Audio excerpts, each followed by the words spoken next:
Hey guys, and welcome! With update 4.0, a lot of new things have been added to Battlefield 2042 and some of them weren't even mentioned in the patch notes.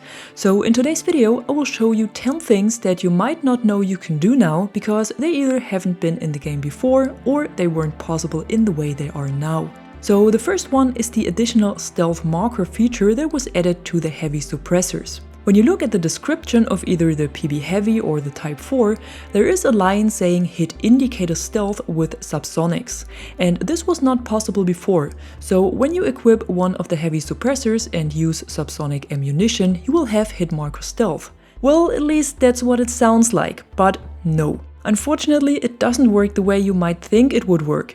Looking at the description, I guess a lot of players think that there will be no hit marker direction at all with this combination. So the enemy that you are shooting at only has the red bloody edges of the screen but not the additional hit marker. And that's what I thought as well and tested it and was a bit disappointed, to be honest, cause the only thing that changes is that the arrow is missing from the hit marker. But the hit marker itself and also the direction is still there. And since the arrow is always in the middle of the hit marker, it's not that hard to guess the direction you've been shot from, even without that arrow. Also, the time the hit marker is on screen is the same as without the subsonic ammo. And since this ammo type comes with a lot of disadvantages, you as a player should know that this doesn't work the way it is described. But it's new, and if you think it's worth it, try it out and see if it has any benefit for you. I only want you to know how it really works and looks like. Also, it only works with the heavy suppressors and not with the light ones like the Rep or 6KU. So even if your weapon has subsonic ammo but no heavy suppressors like the PP29 for example,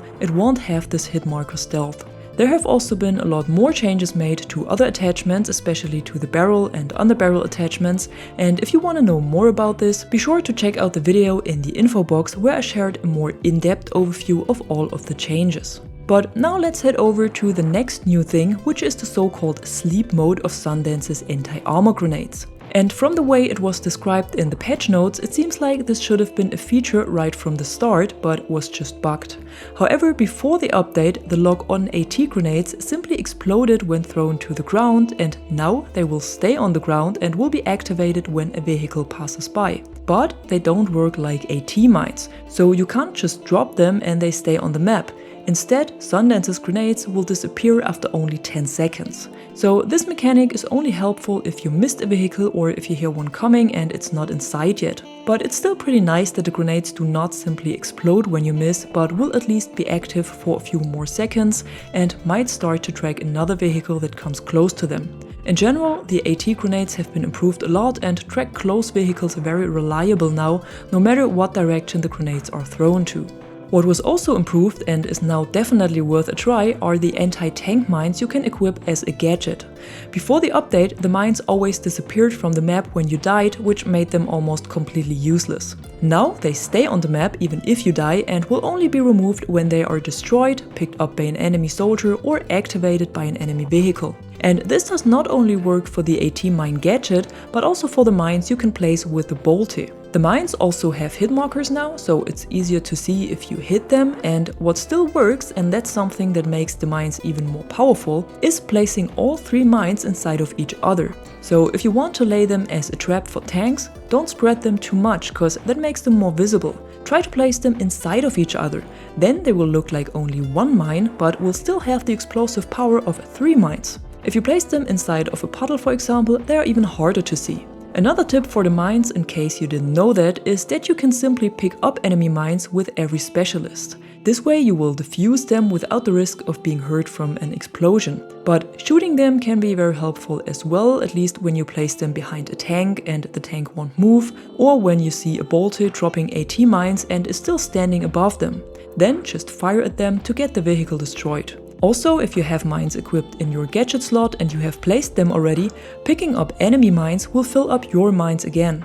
Next up is something that was just added to the specialist Mackay and wasn't possible before, at least not in that way. Since update 4.0 you can use Mackay's grappling hook on moving targets such as vehicles, and to be honest that makes hunting vehicles even more fun, especially with C5 or the repair tool. It also makes it easier to get to camping vehicles or simply get into C5 distance of a vehicle without being recognized by them immediately. This also works on helicopters or other aircrafts and even Casper's drone, but only if they are flying really low, so that's not easy to do. But against tanks and all other light vehicles, this is a great addition. So if you want to go vehicle hunting, grab some C5 and use Mackay with his grappling hook. That's the perfect combination.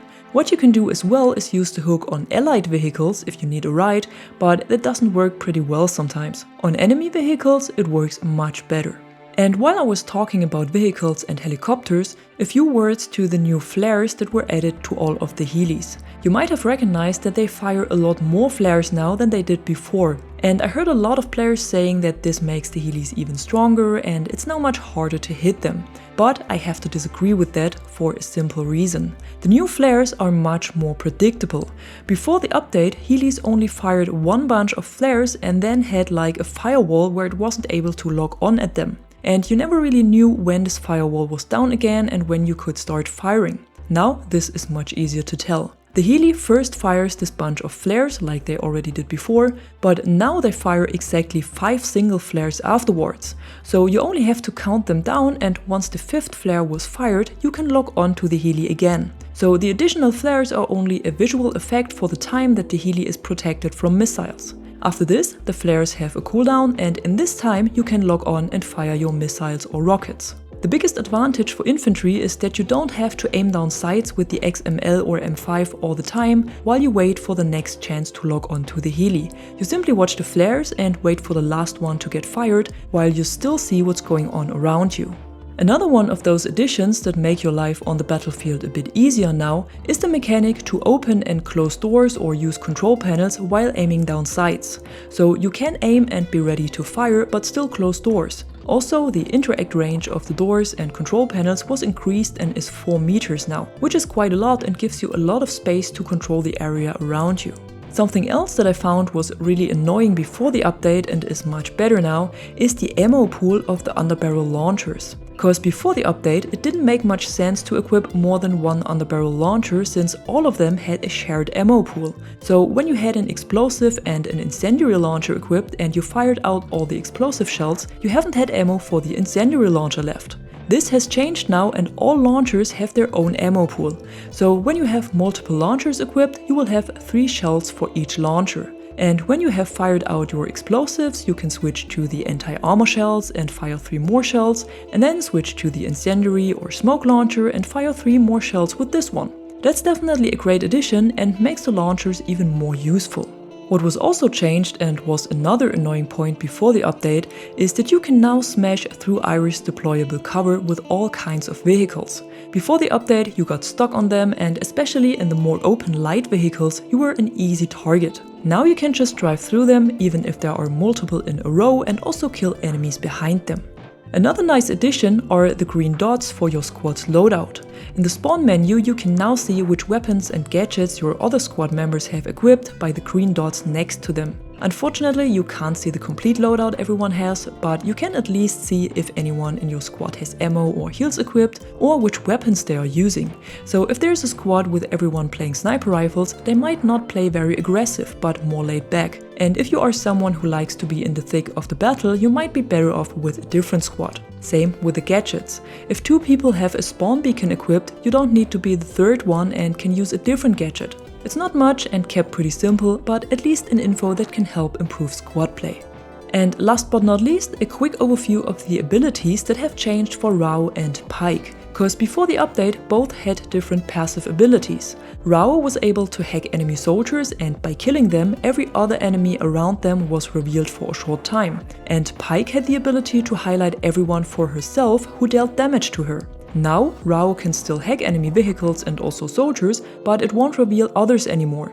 Instead, he received the ability of Paik, and now if you shoot at Rao, you will be highlighted for him for a short time. So in this case, the ability was just moved to another specialist. But Paik received a completely new trait, and this is called Eagle-Eyed. With this ability, she spots every enemy on the minimap that is damaged by her. And that's a very strong ability, to be honest, cause you damage a lot of players during a match, and even if you shoot someone in the pinky, they will get spotted on the minimap.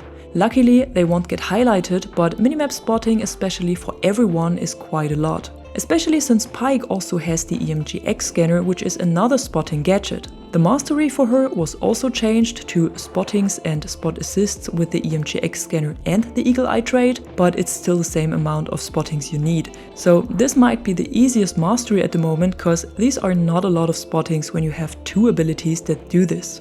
And that's it for today. Tell me in the comments below if you recognized any more things that are possible now and that might have not been mentioned in the patch notes. And if you enjoyed this video, be sure to leave a like and subscribe for more content like this. Until then, thanks for watching. I'm the Catwoman and you are awesome.